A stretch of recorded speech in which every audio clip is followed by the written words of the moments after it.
Welcome to Mishna study Masechet Terumot Perek Daled Mishnah Aleph. Over here in this Mishnah, we're going to speak about someone who separates partial Teruma. He didn't fully separate everything that was needed, right? He had a full pile of Teruma. Now he separates a little bit, he separates it as, I'm not going to separate the full 2% that I'm supposed to give. I just want to take off, an apple. I'm going to separate that as Teruma, even though I'm obligated to separate, let's say 1,000 apples, I'm obligated to separate 20 apples as Teruma. I'm just going to separate one. Right? So now he does this. What's the status of that one apple?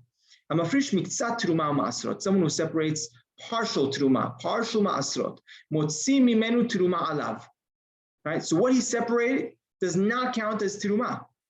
What does he need to do now? He needs to treat that one apple that he took, right? That one apple is now nothing. It's tevel still, right? He's not allowed to eat it.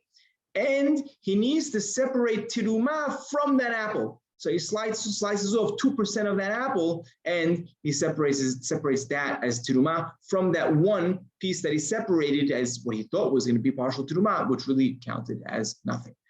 He's not allowed to go ahead and separate, you know what? I have this one apple separated already. I want to eat this apple. I'll separate teruma from the rest of the pile and cover this apple. You're not allowed to do so, because the second you separated it from the pile, you went ahead and you separated on al-da'at shu miktsat teruma ma'asrot, because you separated on thinking that it was partial teruma ma'asrot. You separated from the rest of the batch, and now you need to go ahead and separate your teruma from that one apple that you separated, that you allocated before. Rabbi Meir